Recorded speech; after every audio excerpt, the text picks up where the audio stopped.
2022년 서울 구로구의 오래된 아파트 단지에서 김서연과 박준호는 같은 시간을 다른 속도로 견디고 있었다. 둘은 결혼 후 평범한 삶을 계획했던 맞벌이 부부였고, 서연은 중소 IT 기업의 행정직으로, 준호는 인천 외곽 물류센터의 야간 근무자로 일하며 현실적인 미래를 준비하고 있었다. 모든 것은 아이가 태어나기 전까지 한국 사회에서 흔히 볼 수 있는 구조 안에 있었다. 대출, 근무 시간, 보육 계획, 그리고 언젠가 더 넓은 집으로 옮기겠다는 막연한 목표까지 그들의 삶은 숫자와 일정 위에 정리되어 있었다. 아들 박민재의 출생은 그 계획의 중심이 되어야 했다. 그러나 출생 직후 진행된 정밀 검사에서 병명이 기록되면서 모든 구조가 무너졌다. 척수성 근위 축증, 의료 기록에는 약어로 남았지만 가족의 삶에서는 문장 하나로 각인되었다. 신경이 점점 기능을 잃는 진행성 질환, 회복 가능성 없음, 장기 예후 불량. 대학병원의 소아신경과는 체계적이고 차분했으며 감정이 개입될 여지는 없었다. 설명은 반복되었고 결론은 변하지 않았다. 민재의 몸은 스스로의 의지와 무관하게 제한된 가능성 안에 놓였고, 의학적으로 기대할 수 있는 범위는 명확하게 정리되어 있었다. 서연은 출산 휴가가 끝나기 전 회사를 그만두었다. 선택이라기보다는 절차에 가까운 결정이었다. 민재의 상태는 지속적인 돌봄을 전제로 했고, 한국의 육아휴직 제도와 장애아 지원 체계는 서류상으로는 존재했지만 실제 생활을 떠받치기에는 충분하지 않았다. 준호의 근무는 오히려 늘어났다. 추가 수당과 야간 근무는 치료비와 생활비를 동시에 감당하기 위한 유일한 방법이었다. 부부는 같은 집에 살고 있었지만 서로의 하루를 공유할 여유는 점점 줄어들었다. 민재의 상태는 병원 기록에서 안정적으로 유지되었다. 이는 개선이 아니라 변화 없음이라는 의미였다. 의료진은 돌봄의 방향을 명확히 제시했다. 통증 관리, 호흡 관리, 감염 예방, 그리고 보호자의 정서적 소진을 막기 위한 상담 안내. 회복이나 발달이라는 단어는 조심스럽게 배제되었다. 민재는 사회가 정한 기준에서 발달하지 않는 아이로 분류되었고, 그 분류는 지원과 동시에 한계를 동반했다. 서연은 그 한계를 이해하려 노력했지만 이해와 수용은 같은 일이 아니었다. 구로구의 그 아파트 안에서 시간은 병원 예약과 약 복용 주기를 중심으로 흘렀다. 민재의 하루는 안정과 불안 사이를 반복했고, 서연의 하루는 관찰과 대기 속에서 소모되었다. 아이가 잠든 시간에도 마음은 쉬지 않았다. 작은 변화에도 의미를 부여하지 않으려 애쓰는 과정 자체가 또 다른 부담이 되었다. 병원에서는 과도한 기대를 경계하라고 했고, 인터넷에서는 기적 같은 이야기들이 끊임없이 떠돌았다. 서연은 그 어느 쪽에도 완전히 기대지 못한 채 중간 어딘가에 머물러 있었다. 준호는 집에 머무는 시간이 줄어들수록 가족에게 도움이 되고 있다고 믿으려 했다. 한국 사회에서 가장 익숙한 방식의 책임감이었다. 그러나 돌아오는 새벽마다 집안의 공기는 이전과 조금씩 달라져 있었다. 서연의 표정에는 설명되지 않는 피로가 쌓여 있었고, 민재를 둘러싼 물건들은 점점 늘어났다. 의료기기, 서류, 안내문, 복지센터의 안내 책자. 모든 것이 체계적이었지만 그 체계는 삶을 가볍게 만들지 않았다. 병원에서 내려진 결론은 단순했다. 민재는 스스로 움직일 가능성이 없으며 예측 가능한 범위 안에서 관리가 필요하다는 것. 그 문장은 의료적으로는 정확했지만 부모에게는 선언에 가까웠다.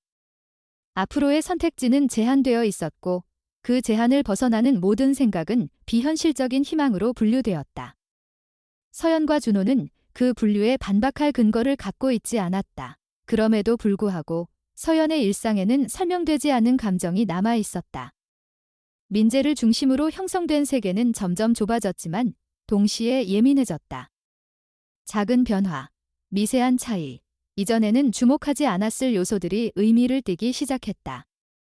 그것이 희망인지 착각인지 판단하는 기준은 존재하지 않았다. 병원은 기준을 제공했지만 집안의 시간은 기준을 따르지 않았다. 2022년의 서울은 여전히 빠르게 돌아가고 있었고, 구로구의 거리에는 출근과 퇴근이 반복되었다. 그러나 그 아파트 안에서 서연과 준호의 시간은 다른 법칙을 따르고 있었다. 민재의 존재는 두 사람을 사회의 평균적인 흐름에서 분리시켰고 그 분리는 점점 깊어졌다. 이 과정에서 누구도 악의를 갖고 있지 않았지만 결과는 냉정했다. 제도는 설명을 제공했을 뿐 위로를 제공하지 않았다. 민재가 태어난 지 6달이 지났을 무렵 서연은 이미 수많은 선택을 내려온 뒤였다. 그 선택들은 겉으로 보기에는 크지 않았지만 삶의 방향을 바꾸는 결정들이었다. 1. 관계, 시간 사용 방식, 그리고 미래를 상상하는 방식까지. 그 모든 것이 병명 하나를 중심으로 재편되었다. 이 시점에서 서연과 준호는 기적을 기대하지 않았다. 다만 지금의 상태가 전부라는 결론을 받아들이는 과정에 머물러 있었다. 그들이 알지 못했던 것은 이 이야기의 출발점이 바로 그 받아들임의 지점이라는 사실이었다. 아직 누구도 의심하지 않았고 아직 어떤 예외도 언급되지 않았다. 민재의 삶은 의학적 정의 안에 정리되어 있었고 가족은 그 정의에 적응하는 중이었다. 이 시점까지 모든 것은 한국 사회와 의료 시스템이 예측한 범위 안에 존재하고 있었다. 민재가 태어난 지 반년이 지났을 무렵 서연의 하루는 더 이상 날짜로 구분되지 않았다. 병원 방문 주기, 약 처방 변경, 복지센터 상담 일정이 시간을 나누는 기준이 되었다.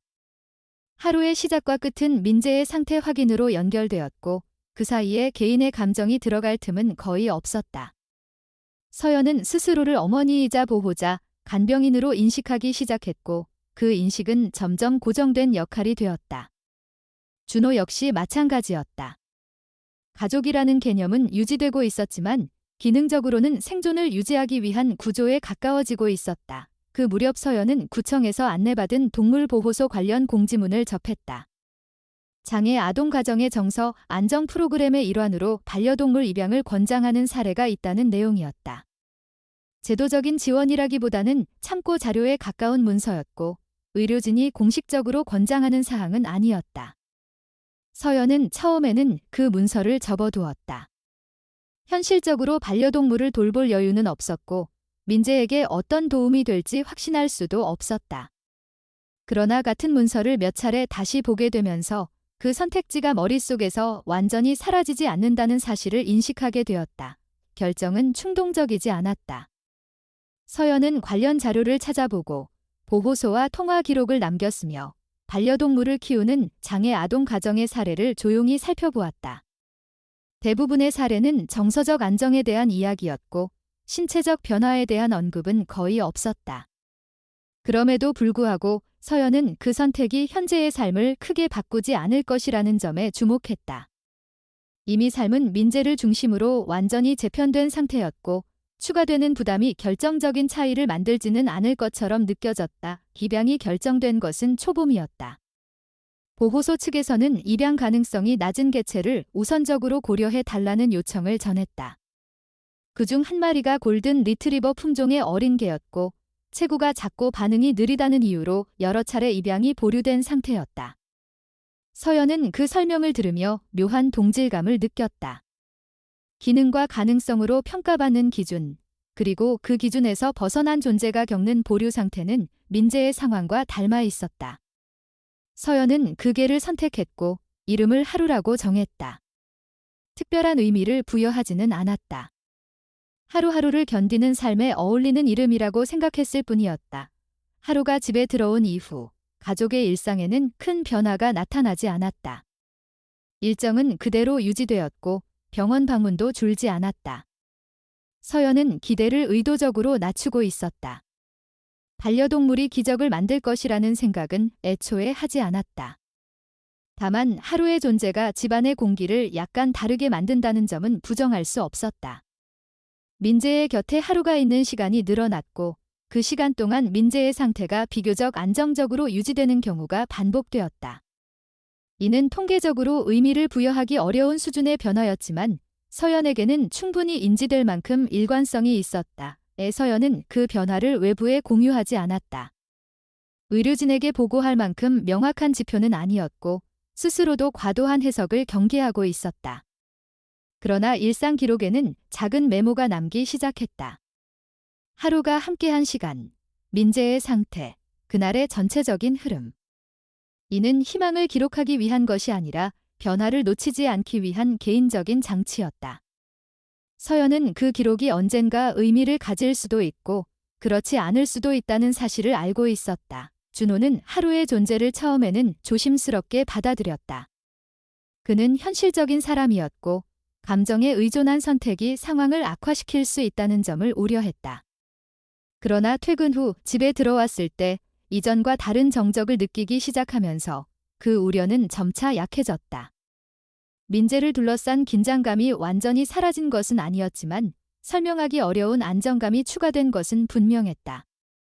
준호는 그 변화를 말로 정리하지 않았고 서연 역시 묻지 않았다.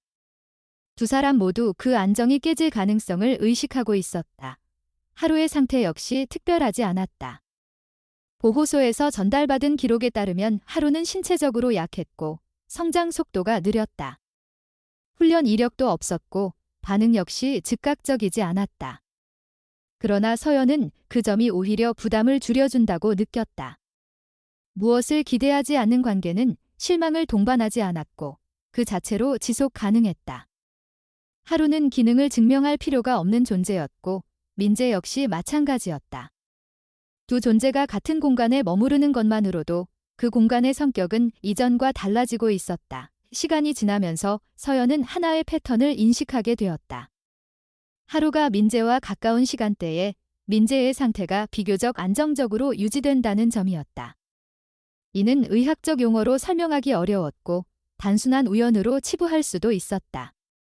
그러나 반복성은 무시하기 어려운 요소였다. 서연은 그 패턴을 기록으로 남기기 시작했고 기록은 점점 구체성을 띠었다. 날짜, 시간대, 민재의 반응. 이 모든 것은 여전히 개인적인 관찰 수준에 머물러 있었지만 서연의 인식은 이전과 달라지고 있었다. 이 시점에서 서연은 기적을 상상하지 않았다. 다만 모든 것이 이미 결정되었다는 전제에 균열이 생기고 있음을 느끼고 있었다. 병원이 제시한 미래는 여전히 유효했지만 그 미래가 유일한 경로인지에 대한 확신은 약해지고 있었다. 하루의 존재는 그 확신을 흔드는 요소였고 그 흔들림은 불안과 동시에 묘한 집중을 불러왔다. 준호 역시 같은 변화를 느끼고 있었지만 표현 방식은 달랐다. 그는 숫자와 기록을 신뢰하는 사람이었고 서연의 메모를 조용히 확인하기 시작했다. 그 기록이 아직 증거가 될 수 없다는 사실을 알고 있었지만 반복되는 흐름이 무의미하다고 단정할 수 없다는 점 역시 인식하고 있었다. 두 사람은 이 변화에 대해 합의하지 않았고 결론을 내리지도 않았다. 다만 이전과 같은 방식으로 모든 것을 받아들이는 단계는 이미 지나가고 있었다. 하루는 여전히 특별한 존재로 다뤄지지 않았다. 반려동물로서의 위치는 분명했지만 그 존재감은 점점 커지고 있었다. 민재의 삶에 개입하지 않는 듯 보이면서도 그 곁을 떠나지 않는 존재. 서연은 이 관계가 무엇을 의미하는지 정의하려 하지 않았다. 정의하는 순간 다시 기준과 기대가 생길 것임을 알고 있었기 때문이다. 이 시점까지 변화는 조용했고 외부에는 드러나지 않았다. 의료 시스템도 사회도 이 가족의 일상에 일어난 미세한 변화를 인지하지 못하고 있었다. 그러나 서연과 준호는 알고 있었다. 무언가가 이전과는 다른 방향으로 움직이기 시작했다는 사실을. 아직 이름 붙일 수 없고 설명할 수 없으며 확신할 수도 없는 변화였다. 하지만 그 변화는 분명히 존재하고 있었고 그 중심에는 하루라는 존재가 자리 잡고 있었다. 변화가 반복된다는 사실을 인식한 이후 서연의 태도는 조심스러움에서 집중으로 옮겨갔다. 이전까지의 기록은 흐름을 놓치지 않기 위한 개인적인 메모에 가까웠지만 어느 순간부터 그 기록은 의도성을 띠기 시작했다. 하루가 민재와 함께한 시간대, 민재의 상태 변화, 그리고 그 전후의 차이를 가능한 한 감정 없이 정리하려 했다. 이는 기대를 키우기 위한 과정이 아니라 스스로를 통제하기 위한 방식이었다. 서연은 과도한 해석이 가져올 결과를 이미 알고 있었다. 기록이 쌓이면서 하나의 특징이 드러났다. 변화는 무작위로 나타나지 않았고 특정 시간대에 집중되어 있었다. 병원에서 말하는 반사 반응과는 다른 패턴이었다.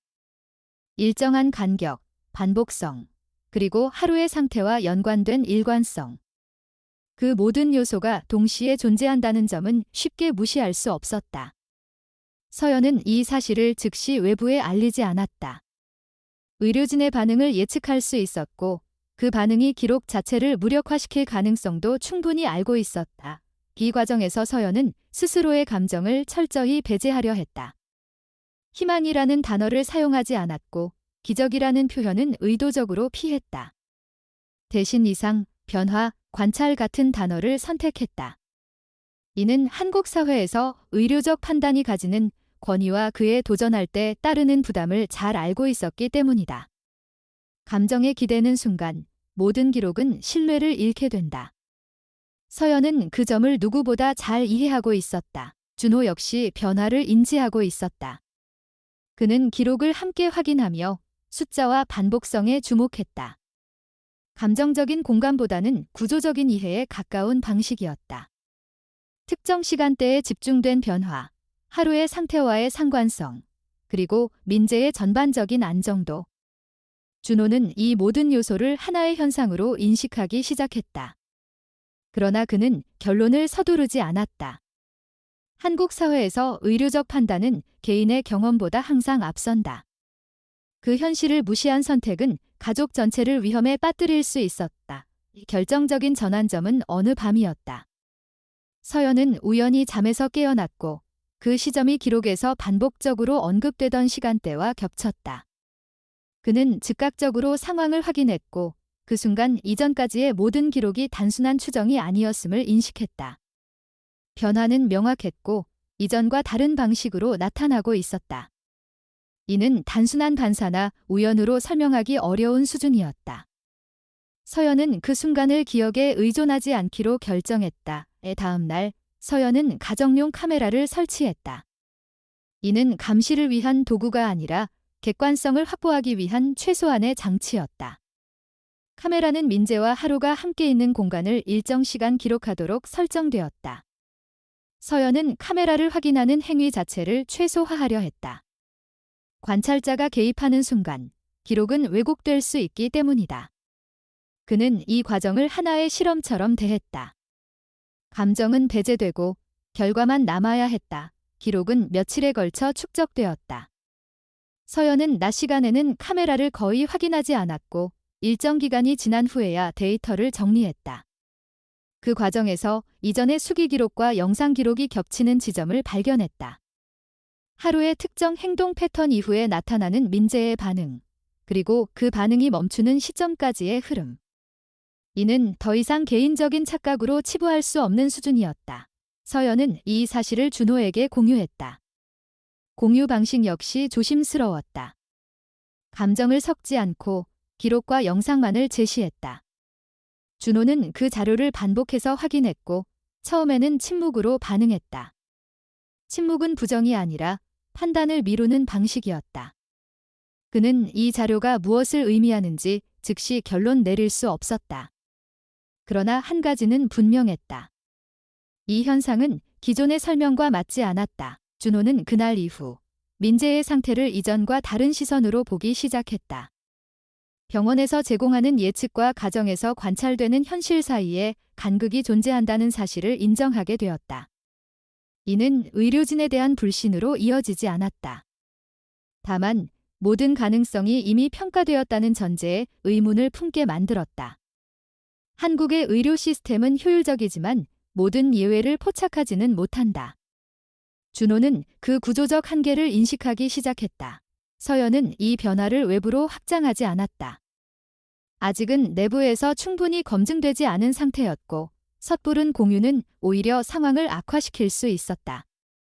그는 기록을 계속 이어갔고 하루와 민재의 관계를 있는 그대로 유지했다. 특별한 개입도 의도적인 유도도 없었다. 변화가 스스로 나타나는지를 확인하는 것이 중요했다.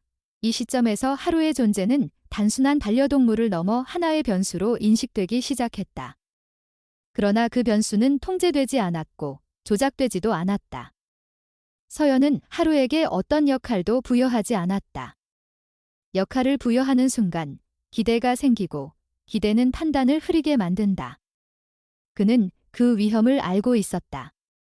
따라서 하루는 여전히 일상의 일부로 남아 있었고 그 관계는 의도적으로 평면적으로 유지되었다. 시간이 흐르면서 서연은 자신이 이전과는 다른 상태에 놓여 있음을 자각했다. 절망이나 희망이라는 감정이 아니라 집중과 경계가 공존하는 상태였다.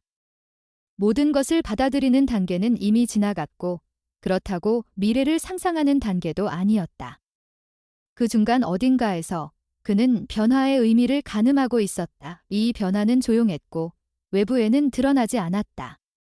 병원 기록은 여전히 동일했고 사회적 지원 체계 역시 변함이 없었다. 그러나 가정 내부에서는 분명히 다른 흐름이 형성되고 있었다. 이는 아직 이름 붙일 수 없는 현상이었고 설명할 언어도 부족했다. 다만 이전과 같은 방식으로 현실을 받아들이기에는 이미 너무 많은 기록이 쌓여 있었다. 서연과 준호는 이 시점에서 하나의 암묵적인 합의에 도달했다. 지금 당장 결론을 내리지 않되 이 변화를 무시하지도 않겠다는 선택이었다. 이는 한국 사회에서 흔히 볼 수 있는 방식의 대응이었다. 공개적인 충돌을 피하면서도 내부적으로는 다른 길을 준비하는 방식. 그들은 아직 누구에게도 말하지 않았고 누구의 도움도 요청하지 않았다. 이야기는 이 지점에서 다음 단계로 넘어가기 직전이었다. 아직 증명되지 않았고 아직 인정받지도 않았다. 그러나 분명한 것은 민재의 삶이 더 이상 하나의 문장으로 요약될 수 없는 상태에 들어섰다는 사실이었다. 그리고 그 변화의 중심에는 설명되지 않는 방식으로 하루라는 존재가 자리하고 있었다. 서연과 준호는 더 이상 기록을 개인적인 차원에만 머물게 둘 수 없다는 판단에 이르렀다. 반복되는 변화가 일정한 구조를 갖고 있다는 사실은 이미 충분히 확인되었고 이를 무시한 채 이전의 결론에만 머무르는 것은 책임 회피에 가까웠다. 그들은 감정적 확신이 아니라 검증의 필요성에 의해 움직이고 있었다. 민재의 상태를 둘러싼 판단이 처음부터 완전했는지에 대한 질문은 더 이상 내부에서만 처리할 수 있는 문제가 아니었다. 다시 병원을 찾았을 때 서연은 이전과 다른 태도를 유지하려 했다. 설명보다는 자료를 중심으로 정리했고 기대나 해석을 앞세우지 않았다. 기록과 영상은 시간 순서대로 정리되어 있었고 반복성과 연관성을 확인할 수 있도록 구성되어 있었다. 그러나 의료진의 반응은 예상에서 크게 벗어나지 않았다. 의료 시스템은 개별 사례보다 통계와 기준을 우선한다. 민재의 병명과 진행 단계는 이미 명확하게 분류되어 있었고 그 분류는 새로운 해석을 허용하지 않는 구조를 갖고 있었다. 의료진의 판단은 일관적이었다. 기록된 변화는 의미 있는 회복의 지표로 보기 어렵고 특정 자극과의 연관성 역시 우연의 범주를 벗어나지 않는다는 결론이었다. 서연이 제시한 자료는 감정이 개입된 보호자의 관찰로 해석되었고 영상은 반사 반응이나 비의도적 움직임으로 설명되었다. 의료진은 희망을 경계해야 한다는 표현을 반복했고 현실적인 돌봄 계획을 다시 강조했다. 그 과정에서 서연과 준호의 자료는 공식 기록에 반영되지 않았다. 이 반응은 충격이라기보다 확인에 가까웠다. 한국의 의료 시스템이 작동하는 방식은 이미 잘 알려져 있었고 개인의 경험이 제도적 판단을 바꾸기 어렵다는 점 역시 명확했다. 그러나 서연은 이 과정에서 하나의 결론에 도달했다. 병원이 틀렸다는 것이 아니라 병원이 모든 것을 보고 있지는 않다는 사실이었다. 이는 의료진에 대한 불신이 아니라 시스템의 한계에 대한 인식이었다. 준호는 이 상황을 보다 구조적으로 받아들였다. 병원은 기준에 따라 움직였고 그 기준은 수많은 사례를 통해 만들어진 것이었다. 하나의 예외를 인정하는 순간 그 기준 자체가 흔들릴 수 있다는 점을 그는 이해하고 있었다. 그러나 동시에 기준이 모든 개별 상황을 설명하지 못한다는 사실 역시 분명했다. 준호는 이 간극이 어디에서 발생하는지 그리고 그 간극을 메울 방법이 있는지를 고민하기 시작했다. 병원 방문 이후 두 사람은 방향을 바꾸었다. 기존의 의료 시스템 안에서 답을 찾기보다는 그 바깥에서 정보를 수집하기로 했다. 이는 공식적인 반항이 아니라 보완을 위한 시도였다. 서연은 학술 자료와 연구 보고서를 찾아보기 시작했고 특히 동물 매개 치료와 신경 가소성에 대한 해외 사례를 집중적으로 검토했다. 한국어 자료는 제한적이었지만 일본과 유럽의 연구 사례는 일정한 가능성을 제시하고 있었다. 이 과정에서 서연은 정보의 질을 중요하게 여겼다. 온라인 커뮤니티의 체험담이나 과장된 성공 사례는 의도적으로 배제했다. 대신 학술지, 연구 보고서, 그리고 실제로 임상에 참여한 전문가들의 분석을 중심으로 자료를 선별했다. 그 자료들은 하나의 공통점을 갖고 있었다. 동물의 역할은 치료의 대체물이 아니라 신경 반응을 자극하는 보조 변수로 작용할 수 있다는 점이었다. 이는 민재와 하루의 관계를 해석하는 데 중요한 기준이 되었다. 준호는 이 자료들을 함께 검토하며 여전히 조심스러운 태도를 유지했다. 그는 가능성과 확률을 구분하려 했고 현재의 변화가 장기적인 결과로 이어질 수 있는지에 대해 의문을 제기했다. 그러나 그는 더 이상 이 모든 것을 우연으로만 치부하지는 않았다. 반복성과 일관성은 과학적 검토의 출발점이 될 수 있는 요소였다. 문제는 검토를 어디에서 어떻게 진행할 수 있는가였다. 이 시점에서 두 사람은 하나의 현실적인 장벽과 마주했다. 한국의 의료 시스템은 공인된 절차와 기관을 중심으로 운영되며 제도 밖의 접근은 쉽게 인정되지 않는다. 개인이 주도하는 관찰이나 기록은 공식 검토 대상으로 채택되기 어렵고 새로운 가설을 시험하기 위한 절차 역시 복잡했다. 서연과 준호는 이 구조 안에서 섣부르게 움직일 경우 오히려 민재의 치료 기회를 잃을 수 있다는 점을 인식하고 있었다. 그럼에도 불구하고 서연은 멈추지 않았다.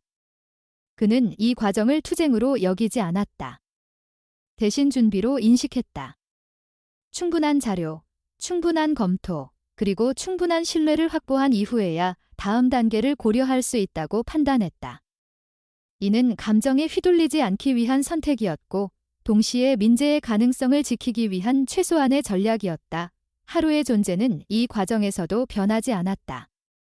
특별한 훈련이나 의도적인 자극은 시도되지 않았고 일상은 가능한 한 이전과 동일하게 유지되었다. 서연은 이 점을 중요하게 여겼다. 변화가 자연스럽게 발생하지 않는다면 그 의미 역시 제한적일 수밖에 없기 때문이다. 하루는 여전히 기능을 요구받지 않는 존재였고 그 관계는 평가의 대상이 되지 않았다. 의 시간이 지나면서 서연은 자신이 이전과 다른 위치에 서 있음을 자각했다.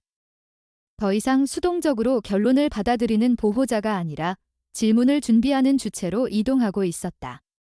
이는 한국 사회에서 흔히 권장되지 않는 태도였지만 동시에 변화의 출발점이기도 했다. 그는 이 선택이 쉽지 않다는 것을 알고 있었고 그에 따른 부담 역시 감수할 준비가 되어 있었다. 준호 역시 같은 인식에 도달하고 있었다. 그는 여전히 의료진의 판단을 존중했지만 그 판단이 유일한 해석일 수는 없다는 점을 받아들이기 시작했다. 이는 체계에 대한 도전이 아니라 체계가 다루지 못하는 영역에 대한 탐색이었다.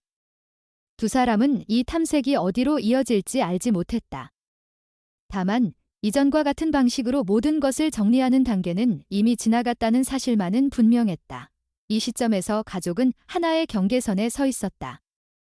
공식적인 결론과 개인적인 관찰 사이, 수용과 질문 사이, 체계와 예외 사이, 아직 어느 쪽으로도 완전히 이동하지 않았고 그 이동이 어떤 결과를 가져올지도 알 수 없었다. 그러나 분명한 것은 민재의 삶이 더 이상 하나의 고정된 결론으로만 설명되지 않는 상태에 들어섰다는 사실이었다. 그리고 그 사실은 다음 선택을 요구하고 있었다.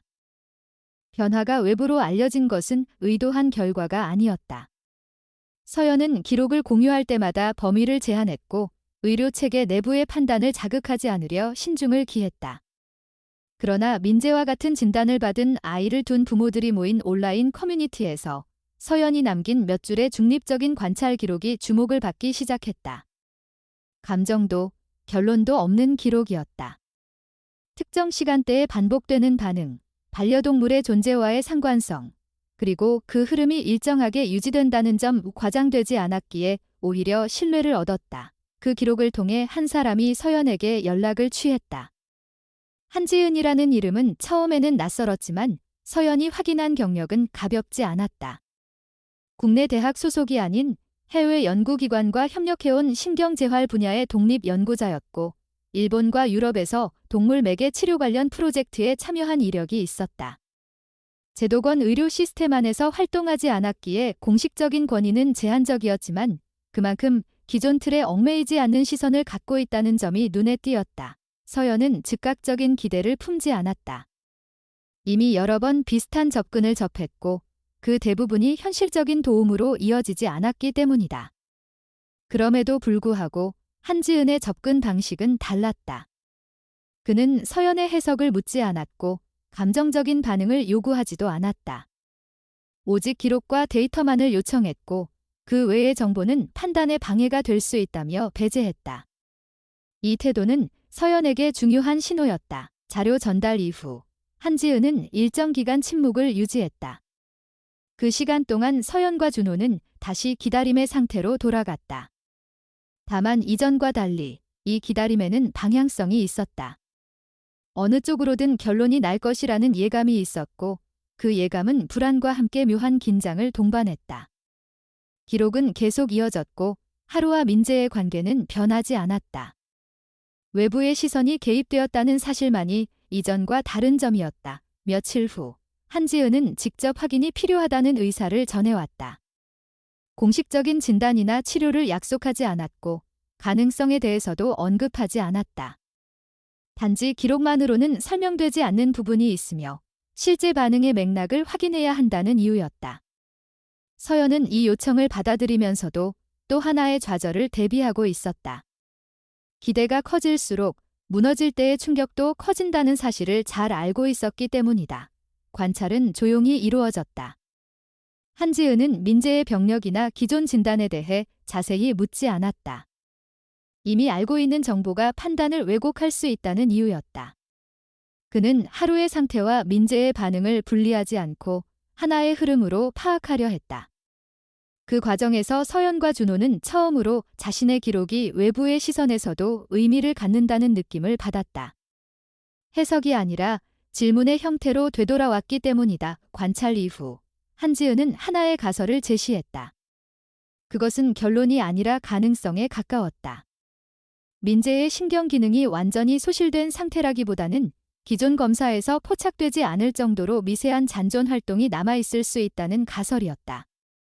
그리고 하루는 그 신호에 반응하고 있을 가능성이 있다는 점. 이는 동물의 훈련된 능력이 아니라 감각적 반응의 결과일 수 있다고 설명되었다. 서연은 그 설명을 들으며 처음으로 기록의 의미가 언어로 번역되는 경험을 했다. 이 가설은 기존 진단을 정면으로 부정하지 않았다. 대신 그 진단이 다루지 못한 영역이 존재할 수 있음을 지적했다. 한국의 의료 시스템에서 사용되는 표준 검사들은 일정 기준 이상의 신경활동을 전제로 설계되어 있으며 그 기준 아래의 미세한 반응은 정상 범주로 분류되지 않거나 아예 측정되지 않는 경우가 많다는 점이 언급되었다. 이는 오류라기보다 한계에 가까운 문제였다. 준호는 이 설명을 듣고 처음으로 질문을 던졌다. 만약 그 가설이 사실이라면 기존 진단은 수정될 수 있는가? 한지은은 신중하게 가능성을 열어두었다. 수정이 아니라 재평가가 필요하다는 표현을 사용했고 그 재평가는 추가 검사를 통해서만 가능하다고 했다. 이는 민재의 상태가 갑자기 바뀌었다는 의미가 아니라 처음부터 완전히 파악되지 않았을 가능성을 시사하는 것이었다. 재검사를 요청하는 과정은 쉽지 않았다. 기존 병원은 이미 결론을 내린 상태였고 새로운 가설을 근거로 추가 검사를 진행하는 것은 절차적으로 부담이 컸다. 그러나 한지은은 공식적인 요구 대신 협조 요청의 형태로 접근했다. 감정이나 문제 제기가 아닌 학술적 검토의 필요성을 강조했고 기존 진단을 부정하지 않으면서도 추가 데이터를 확보할 수 있는 방향을 제안했다. 이는 의료진이 받아들이기 쉬운 방식이었다. 추가 검사는 제한적인 범위에서 진행되었다. 민재의 상태를 근본적으로 재정의하는 것이 아니라 특정 반응의 존재 여부를 확인하는 수준이었다. 서연과 준호는 그 과정에서 최대한 개입하지 않으려 했다. 결과가 어떻게 나오든 그것이 민재의 현실이라는 점을 받아들일 준비를 하고 있었다. 이전과 달리 그들은 결론을 두려워하지 않았다. 이미 변화는 시작되었고 그 변화는 기록으로 남아 있었기 때문이다. 검사 결과는 예상보다 복합적이었다. 기존 검사에서는 확인되지 않았던 신경 반응이 새로운 방식의 측정에서 미세하게 포착되었다. 이는 기능 회복을 의미하지는 않았지만 완전한 소실이라는 기존 판단과는 다른 그림을 제시했다. 의료진은 신중한 표현을 사용했고 확정적인 결론을 피했다. 그러나 한 가지 사실만은 명확해졌다. 민재의 상태는 처음 설명된 것보다 단순하지 않았다. 이 결과는 병원의 태도를 즉각적으로 바꾸지는 않았다. 제도는 여전히 신중했고 하나의 사례로 전체 판단을 수정하지 않았다. 그러나 서연과 준호에게는 충분한 의미를 지녔다. 그들이 관찰한 변화가 단순한 착각이 아니라 측정 가능한 현상일 수 있다는 점이 확인되었기 때문이다. 이는 기적의 증명이 아니라 질문의 정당성을 확보한 순간이었다. 하루의 역할은 여전히 정의되지 않았다. 한지은 역시 하루를 치료 주체로 규정하지 않았다. 다만 민재의 신경 반응을 드러내는 촉매 역할을 했을 가능성은 충분히 논의할 가치가 있다고 평가했다. 이는 기존 의료 담론에서 쉽게 다뤄지지 않는 영역이었고 그렇기에 더 많은 검토가 필요했다. 서연은 이 평가를 들으며 하루의 존재를 다시 바라보게 되었다. 특별한 능력을 가진 존재가 아니라 시스템이 보지 못한 신호를 드러낸 계기라는 인식이었다. 이 시점에서 가족의 위치는 분명해졌다. 그들은 더 이상 개인적인 관찰에만 의존하는 보호자가 아니었고 그렇다고 공식적인 치료 단계에 들어선 것도 아니었다. 질문을 던질 수 있는 근거를 확보한 상태, 그리고 그 질문을 어디까지 밀고 나갈지 결정해야 하는 단계에 서 있었다. 이는 새로운 부담이었지만 동시에 이전에는 없던 선택지이기도 했다. 서연은 이 변화가 단번의 결과로 이어지지 않을 것임을 알고 있었다. 한국 사회에서 제도는 천천히 움직이며 예외는 쉽게 받아들여지지 않는다.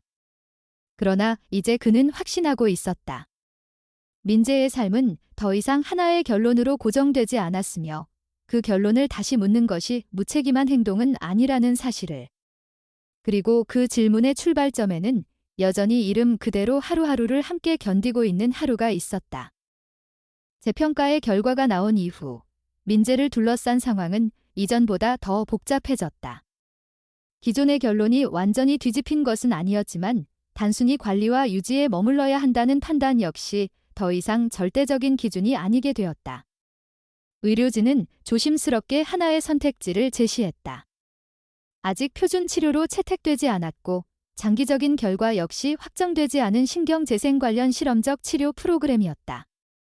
국내에서는 제한적으로만 시행되고 있었고 조건 역시 까다로웠다. 이 치료는 민재의 상태를 근본적으로 바꾸겠다는 약속을 하지 않았다. 다만 잔존 신경 활동이 확인된 사례에 한해 추가적인 자극과 재활을 병행할 경우 기능적 반응의 범위가 확장될 가능성이 있다는 수준의 설명이었다. 의료진은 성공 사례보다 실패 사례가 더 많다는 점을 분명히 했고 기대를 낮출 것을 반복해서 강조했다. 서연과 준호는 이 설명을 감정 없이 받아들였다. 이미 그들은 가능성과 확률을 구분하는 단계에 들어서 있었다. 이 문제는 비용이었다. 해당 치료는 국민건강보험 적용 대상이 아니었고 연구 성격의 프로그램이라는 이유로 대부분의 비용을 보호자가 부담해야 했다. 치료 기간과 재활 과정을 포함한 예상 금액은 가족의 현재 수입과 자산으로는 감당할 수 없는 수준이었다. 준호의 추가 근무와 서연의 이전 저축을 모두 합쳐도 턱없이 부족했다. 숫자는 냉정했고 선택지는 제한적이었다. 이 지점에서 가족은 한국 사회에서 익숙하지만 결코 가볍지 않은 선택 앞에 놓였다. 포기하거나 빚을 지거나 도움을 요청하거나 어느 쪽도 쉽게 결정할 수 없었다. 포기는 다시 이전의 결론으로 돌아가는 것이었고 빚은 민재의 미래와 가족 전체의 삶을 동시에 압박할 수 있었다. 도움을 요청하는 선택은 또 다른 부담을 동반했다. 개인의 사적인 이야기가 공적인 평가의 대상이 되는 순간 그 결과를 통제할 수 없다는 사실을 서연은 잘 알고 있었다. 서연은 며칠 동안 이 문제를 입 밖으로 꺼내지 않았다. 그는 스스로에게 질문을 던졌다. 이 선택이 민재를 위한 것인지 아니면 자신의 미련을 정당화하기 위한 것인지. 기록을 다시 살펴보고 한지은이 남긴 평가를 반복해서 읽었다. 그 과정에서 서연은 하나의 기준을 세웠다. 이 치료는 기적을 기대하기 위한 시도가 아니라 이미 확인된 가능성을 외면하지 않기 위한 선택이어야 한다는 점이었다. 준호와의 논의는 길고 조심스러웠다. 그는 감정적인 설득을 하지 않았고 숫자와 현실을 중심으로 판단하려 했다. 치료의 성공 가능성, 실패 시의 부담, 장기적인 재정 상태, 그리고 민재의 현재 삶의 질 모든 요소가 테이블 위에 올려졌다. 결론은 쉽게 나오지 않았다. 그러나 한 가지는 분명해졌다. 지금 이 기회를 놓친다면 다시 같은 선택지가 주어질 가능성은 거의 없다는 사실이었다. 결국 서연은 도움을 요청하기로 했다. 그러나 그 방식은 충동적이지 않았다. 그는 감정에 호소하는 글을 쓰지 않았다. 병명, 가능성, 비용, 그리고 현재의 상황을 최대한 객관적으로 정리했다. 과장도 약속도 없었다. 치료가 성공할지 알 수 없으며 모든 결과를 받아들일 준비가 되어 있다는 점을 분명히 했다. 이 선택은 동정이 아니라 판단을 요청하는 것이어야 했다. 온라인 모금은 그렇게 시작되었다. 반응은 즉각적이지 않았다. 일부는 냉소적이었고 일부는 회의적이었다. 실험적 치료에 대한 불신, 보호자의 기대에 대한 경계, 그리고 수많은 비슷한 사례들 속에서 하나의 이야기가 갖는 무게는 가볍지 않았다. 서연은 그 반응을 예상하고 있었다. 그는 댓글을 확인하지 않았고 반박하지도 않았다. 판단은 타인의 몫이라는 점을 받아들였다. 시간이 지나면서 조금씩 변화가 나타났다. 기록과 자료를 꼼꼼히 읽은 사람들이 조용히 참여하기 시작했다. 큰 금액이 아니라 각자의 판단에 따른 작은 선택들이었다. 모금의 속도는 느렸지만 방향은 분명했다. 이 이야기가 기적을 약속하지 않는다는 점, 그리고 실패의 가능성까지 포함하고 있다는 점이 오히려 신뢰로 이어지고 있었다. 준호는 이 과정을 지켜보며 복잡한 감정을 느꼈다. 한편으로는 사회의 도움을 받는다는 사실에 부담을 느꼈고, 다른 한편으로는 그 도움을 거부하는 것이 오히려 무책임할 수 있다는 생각도 들었다. 한국 사회에서 개인의 어려움은 종종 개인의 책임으로 환원되지만 동시에 공동체적 선택을 통해 변화가 만들어지기도 한다. 지금의 상황은 그 두 가치가 충돌하는 지점에 있었다. 이 모금은 예상보다 오래 걸렸다. 목표 금액에 도달하기까지 몇 차례의 고비가 있었고 중간에 포기하고 싶다는 생각도 들었다. 그러나 서연은 끝까지 과정을 유지했다. 이는 결과를 얻기 위한 집착이 아니라 선택에 대한 책임감이었다. 시작한 이상 끝까지 지켜보는 것이 중요했다. 결과가 어떻든 그 과정 자체가 민재의 삶의 일부가 될 것이기 때문이다. 마침내 목표 금액에 가까워졌을 때 서연과 준호는 이전과 다른 감정을 느꼈다. 안도나 기쁨이라기보다는 무게에 가까운 감정이었다. 이 선택이 이제 개인의 결정이 아니라 여러 사람의 판단이 겹쳐진 결과가 되었기 때문이다. 치료는 더 이상 가족만의 문제가 아니었고 그만큼 더 신중해야 했다. 치료 일정이 논의되기 시작했고 준비 과정이 진행되었다. 의료진은 여전히 조심스러웠고 성공을 약속하지 않았다. 그러나 이번에는 서연과 준호 역시 같은 태도를 유지했다. 그들은 기대하지 않겠다는 말을 반복하지 않았다. 대신 시도하겠다는 선택을 분명히 했다. 결과와 무관하게 이 선택은 지금의 정보와 조건 안에서 최선이었다. 이 시점에서 하루의 존재는 다시 한번 의미를 달리하게 되었다. 그는 여전히 치료의 대상도 주체도 아니었다. 그러나 민재의 가능성을 발견하게 만든 계기였고 그 계기가 없었다면 이 선택지 자체가 존재하지 않았을 것이다. 서연은 그 사실을 조용히 받아들였다. 특별한 의미를 부여하지 않으려 했지만 부정할 수도 없었다. 가족은 이제 되돌릴 수 없는 지점에 들어서 있었다. 가능성을 확인했기에 선택했고 선택했기에 책임을 지게 되었다. 이 과정은 희망의 이야기라기보다 현실 속에서 이루어진 하나의 결정에 가까웠다. 그리고 그 결정은 다음 단계로 이어질 준비를 하고 있었다. 치료가 시작된 이후의 시간은 이전과 전혀 다른 밀도로 흘렀다.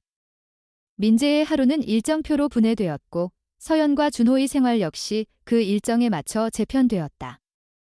병원에서의 치료는 정해진 순서와 기준에 따라 진행되었고 매 단계마다 기록과 평가가 남았다. 눈에 띄는 변화는 쉽게 나타나지 않았다. 의료진은 처음부터 이를 분명히 했다. 이 치료는 단기간의 결과를 전제로 하지 않으며 변화가 나타나더라도 그것이 의미 있는지 판단하기까지는 시간이 필요하다고 했다. 서연은 그 말을 그대로 받아들였다. 그는 더 이상 작은 반응 하나하나에 의미를 부여하지 않으려 애썼다. 대신 매일 축적되는 데이터를 바라보았다. 수치와 그래프, 반복되는 평가 결과는 감정을 배제한 언어로 민재의 상태를 설명하고 있었다. 그 언어는 차가웠지만 동시에 정직했다. 감정에 기대지 않는 것이 오히려 이 과정을 버텨내는 데 도움이 되었다. 준호 역시 이전과는 다른 태도를 유지했다. 그는 여전히 회의적이었지만 그 회의는 부정이 아니라 검증에 가까웠다. 기록을 확인하고 의료진의 설명을 반복해서 들었다. 기대하지 않겠다는 말은 더 이상 하지 않았다. 대신 판단을 유예했다.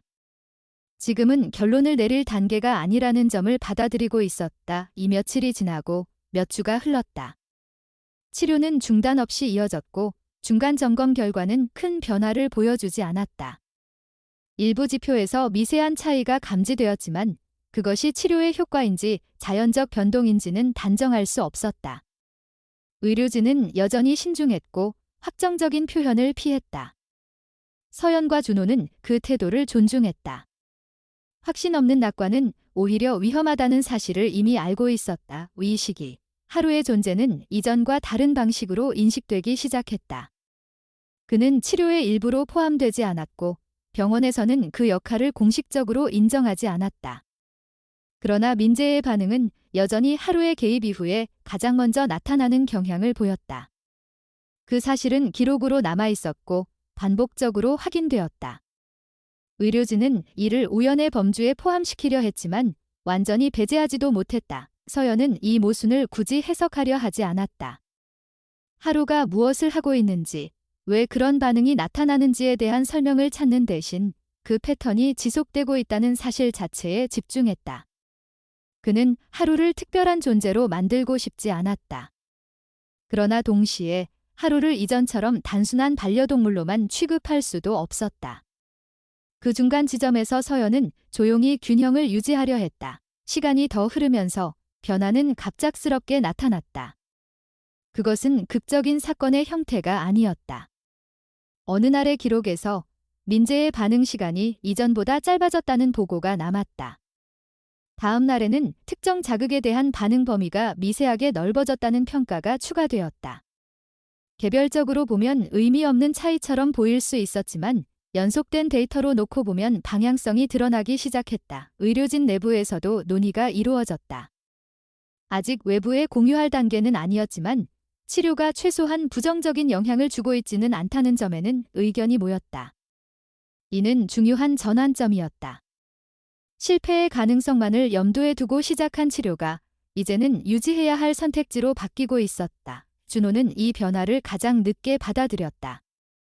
그는 여전히 모든 수치를 의심했고 일시적인 착시의 가능성을 배제하지 않았다.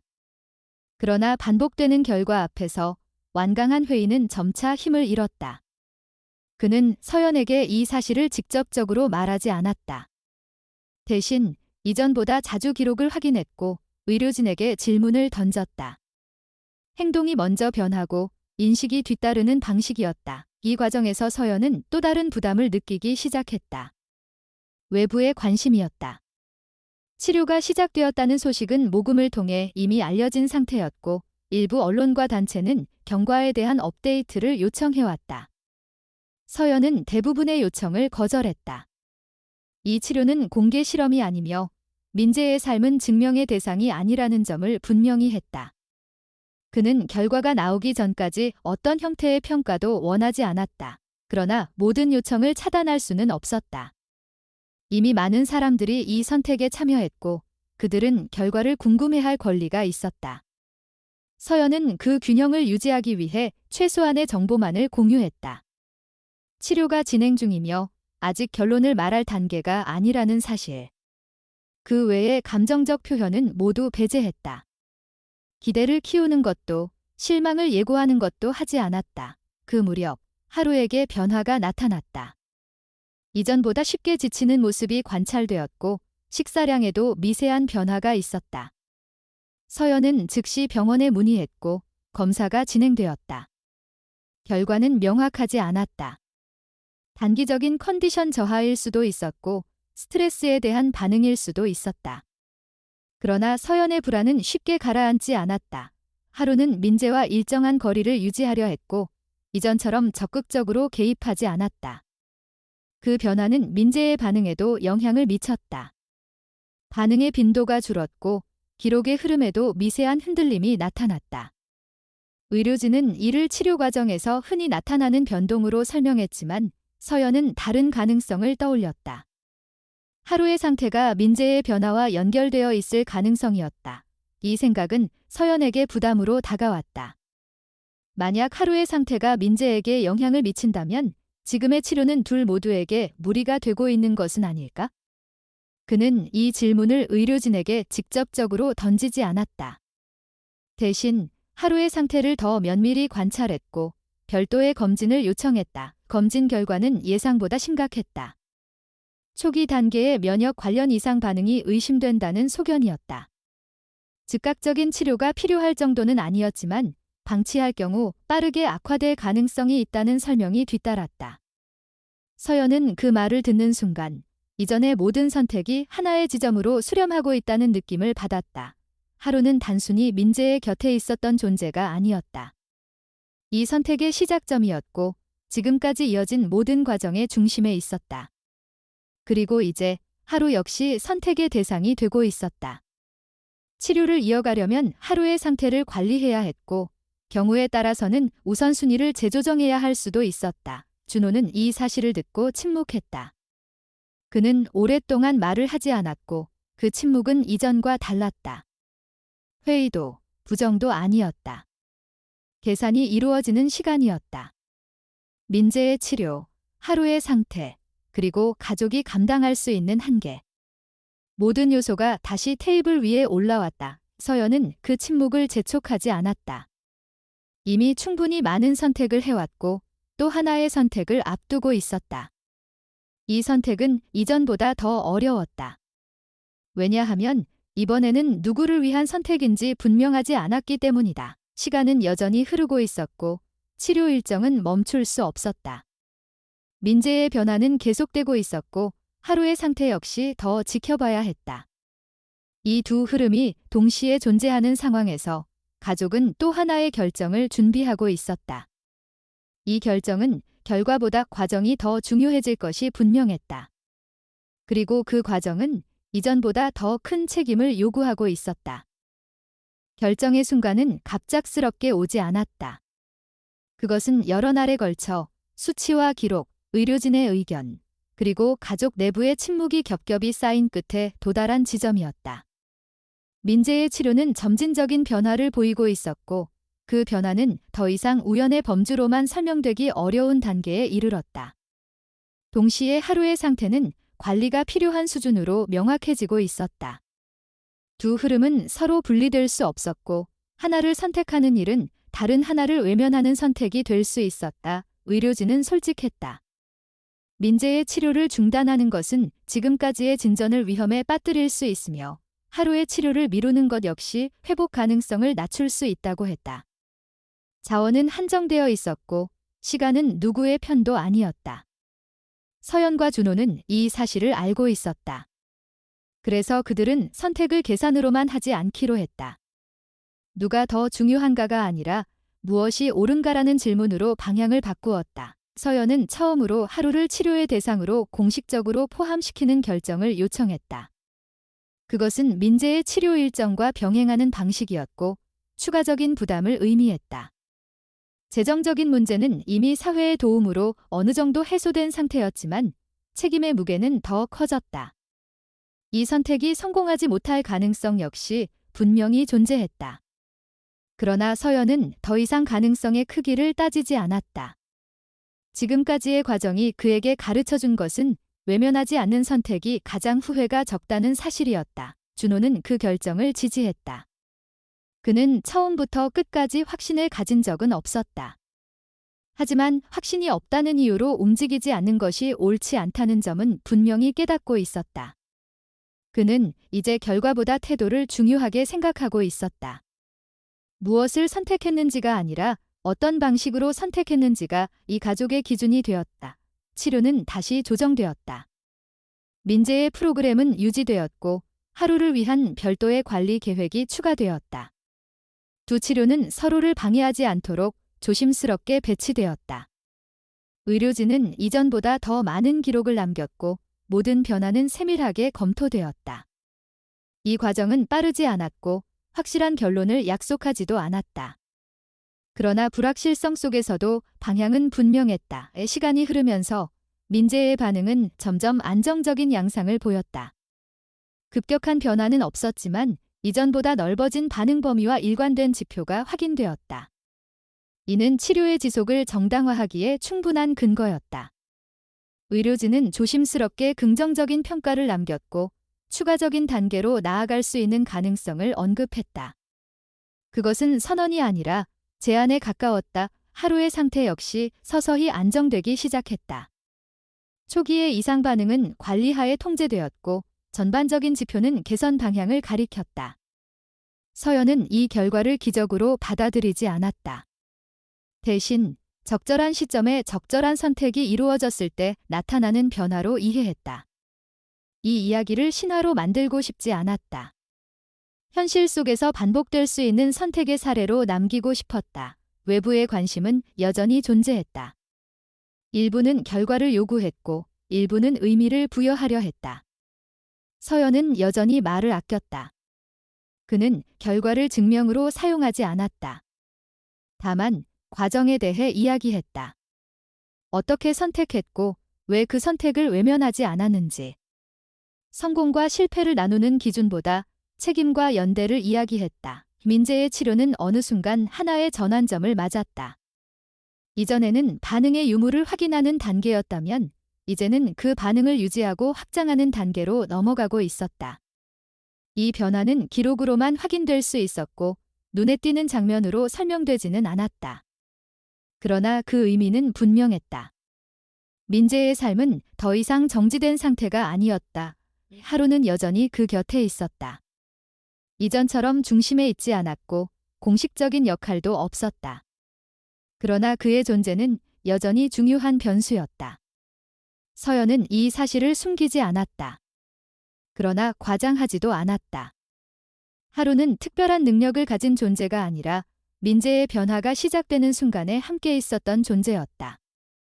그 동시성이 만들어낸 결과를 부정하지 않되 신비로 포장하지 않는 것이 서연의 방식이었다. 시간이 더 지나 치료는 하나의 결론에 가까워졌다.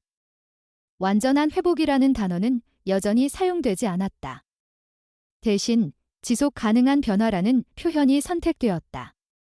이는 의료적으로도 가족에게도 받아들일 수 있는 표현이었다. 가능성은 남아있었고 그 가능성은 더 이상 추측이 아니라 계획의 일부가 되었다. 이 과정이 끝난 뒤 서연과 준호는 이전으로 돌아가지 않았다. 그들은 더 단단해졌고 동시에 더 유연해졌다. 무엇이든 해낼 수 있다는 믿음이 아니라 무엇이든 외면하지 않겠다는 태도를 갖게 되었다. 그것이 이 여정이 남긴 가장 큰 변화였다. 어느 날 서연은 자신이 처음 기록을 정리하던 시간을 떠올렸다. 그때 그는 답을 찾고 있었다. 지금은 다르다. 그는 질문을 유지하고 있었다. 답은 고정된 것이 아니라 선택에 따라 계속 갱신된다는 사실을 알게 되었기 때문이다. 이 이야기는 기적에 대한 기록이 아니다. 누군가를 구한 존재에 대한 찬가도 아니다. 이것은 한 가족이 현실 속에서 선택을 반복하며 책임을 이어간 과정에 대한 이야기다. 그리고 그 과정은 특별한 사람만이 할 수 있는 일이 아니었다. 외면하지 않기로 한 순간부터 누구나 시작할 수 있는 선택이었다. 삶은 종종 결과로 평가된다. 그러나 어떤 삶은 결과보다 과정으로 기억되어야 한다. 민재와 하루, 그리고 서연과 준호의 이야기는 그 점을 분명히 보여준다. 기적이 있다면 그것은 갑작스러운 변화가 아니라 어려운 순간에도 인간다움을 포기하지 않는 선택에서 시작된다. 그리고 그 선택은 언제나 지금, 이 순간에도 가능하다. 오늘 이 이야기를 끝까지 함께 들어주신 모든 분들께 진심으로 감사의 마음을 전합니다. 바쁜 일상 속에서도 잠시 멈춰서서 한 가족의 선택과 시간, 그리고 책임의 과정을 지켜봐 주셨다는 사실만으로도 이 이야기는 이미 충분한 의미를 얻었습니다. 이 이야기가 전하고자 했던 것은 기적 그 자체가 아니라 기적을 기다리는 태도였습니다. 결과를 약속할 수 없는 상황에서도 외면하지 않고 쉽게 포기하지 않으며 감정에만 기대지 않고 끝까지 책임을 지려는 선택이 무엇을 만들어낼 수 있는지에 대한 기록이었습니다. 삶은 늘 명확한 답을 주지 않지만 어떤 질문을 붙잡고 살아가느냐에 따라 방향은 달라질 수 있다는 점을 이 이야기를 통해 함께 느껴주셨기를 바랍니다. 우리는 모두 각자의 자리에서 크고 작은 선택을 하며 살아가고 있습니다. 그 선택이 언제나 옳다고 확신할 수는 없지만 최소한 인간다움을 잃지 않는 방향을 고민하는 것, 그 자체가 이미 의미 있는 시작일지도 모릅니다. 이 이야기가 누군가에게는 위로가 되고 누군가에게는 다시 한번 생각해볼 계기가 되었다면 그것으로 충분합니다. 이 채널을 응원해주시는 가장 좋은 방법은 아주 단순합니다. 마음에 남은 생각을 아래에 남겨주시고 공감이 되셨다면 좋아요를 눌러주시며 앞으로의 이야기를 함께하고 싶으시다면 구독으로 연결해주시면 됩니다. 여러분의 작은 참여가 더 많은 이야기를 세상에 전할 수 있는 힘이 됩니다. 다시 한번 진심으로 감사합니다.